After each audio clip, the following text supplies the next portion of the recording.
Hey, how do you love? We want to be talking briefly about um, love today because it's an important discussion in mental health, and there are many aspects to love. We have natural love, like love between mother and child is natural. They are able to love each other both way between mom and child and mom is just natural. And then we have the physical love that probably is due to good looks. Oh, she looks beautiful, he looks handsome, and those are physical love, not just because of any attribute, but the person has good look.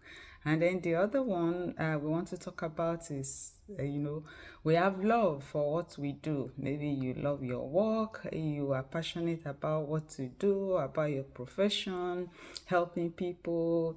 You are into, whatever aspects of any walks of life that it's help probably because of the gain you get from it, benefits, source of livelihood, or just because the technicality of the work or what the work entails. Talking to people, helping, drawing, painting, yeah, whatever, meeting people, traveling, and so you just have that love for whatever you engage in, whatever that you do in life.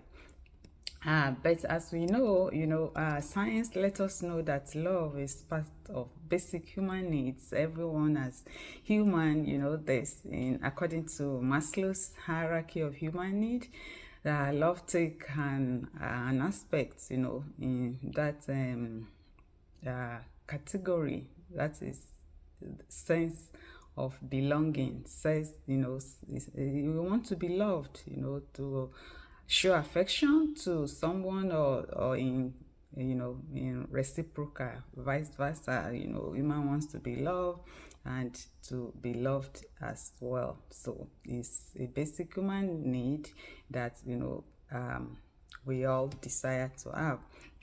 But it is important, yeah, despite the fact that then, yeah, that it is basic human needs, we need to know how we love.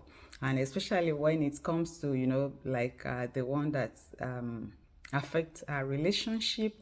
Yeah, how is that? Because if you just want to go into relationship with someone because that, oh, this, I just meet this individual, has good look, that's may be at times, emotional, and emotion quickly changes. Yeah, so it's important that we put some logic into it, some requirements, some criteria that, okay, if I want to do life with this individual, if I want to spend, my life with this individual, what are the things, that is essential, that, I need to look into, that we should not be driven by, oh, the hormone, at puberty. Yeah, we know it's natural, it's physiological.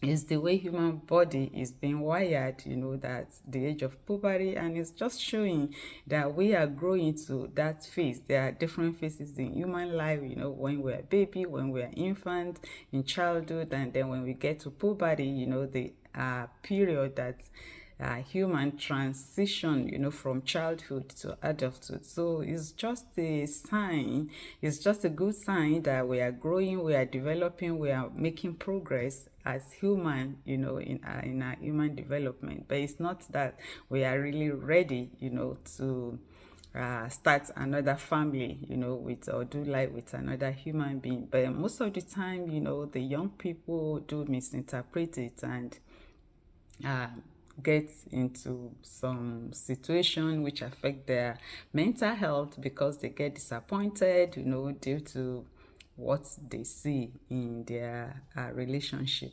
with other beings. So we should not go by hormones, because like that, the transition during puberty is just being orchestrated, is being driven by the hormones, that is going on. As I said, is the phase of development and the kind of surge of hormone between both the girl child or the boy child and just as I said, it's a sign that we are transitioning beautifully, but it's not the time that we should use that to take a decision for who we want to do life with.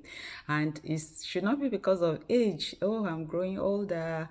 Oh, all my friends, all my colleagues, all my co-worker classmates, they are getting married or they are getting to relationship. No, it's going to be driven by emotion if we go by all that. So we allow logic, to take its place, like reasoning, and not to miss some important aspects, especially, like human in life, we do not live in isolation, from birth. If you've listened or watched some of my videos, we have opportunity to get into a family. We do not choose the family that we are born into. Yeah, it's just natural that we are born into a family. And then what do we meet in that family? At times, some people, they are able to, maybe a family where the kind of understanding and growing together, making some adjustments for one another and all that, because there's no human being that is perfect.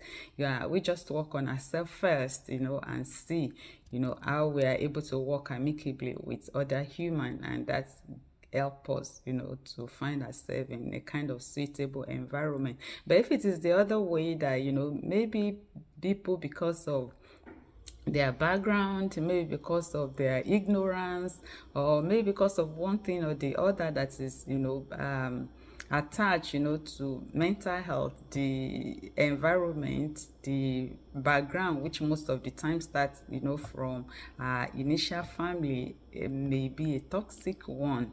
And then if it is toxic, that what such individuals are able to learn in that family is just toxicity, violence, abuse, and all kind of things that, or at times a lot of other complex things goes into it. And such individuals, some people are a bit driven, that like looking for a way of escape. I just want to get out of this type of situation that I find in this family. It will not end well.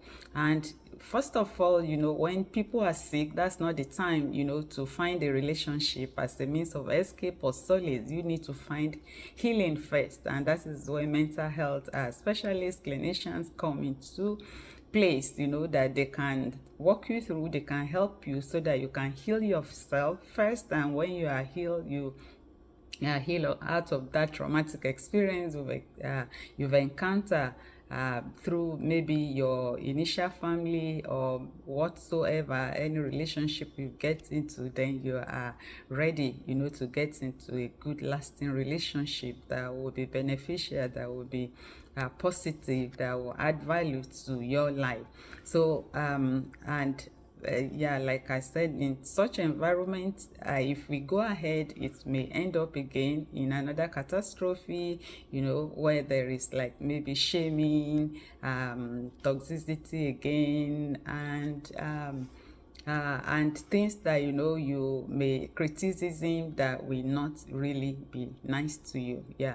Such toxic environment. So it's important we heal out of that, and we can move on, with when we are healed, we are ready, because we understand better what the requirement is, what the criteria is. And some people too, maybe because the initial family that they came from is like broken home. Science made us to know that in most of the time, people that are products of broken home, they have high tendency to end up in a broken relationship themselves, because that is the only experience they have, that's the only place they have learned, and then they take that to be in a kind of normal way of life. They are not able to tolerate or adjust, or science just have it what they have already mastered in their life. And getting into such relationship is it can really hurt. It can hurt as human, it can hurt as being,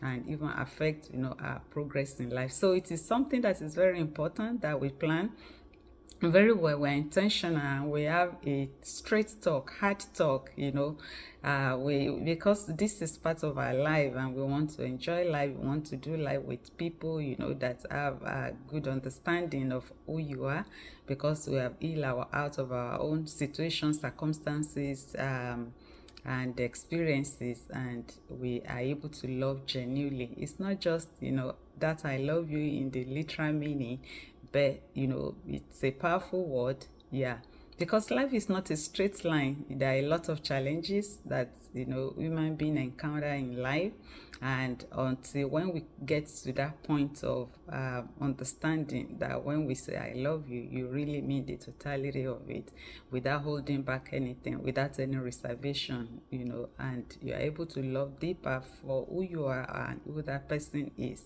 And it's a really powerful statement. And when you get into that relationship, you look back 5, 10, 20, 30, 100 years back, if that exists, you are not regretting, yeah, the decision you've made, because you give it thorough attention. You are detailed about it, you are intentional, and you work for what you really want, to be in life, to enjoy, and where you want to be. And that's what I brought across your way today. I hope you learned something. This is Dr. Debbie, your mental clinician. Thank you, yeah, for your attention, and I hope to see you some other time. All right, take care. Bye.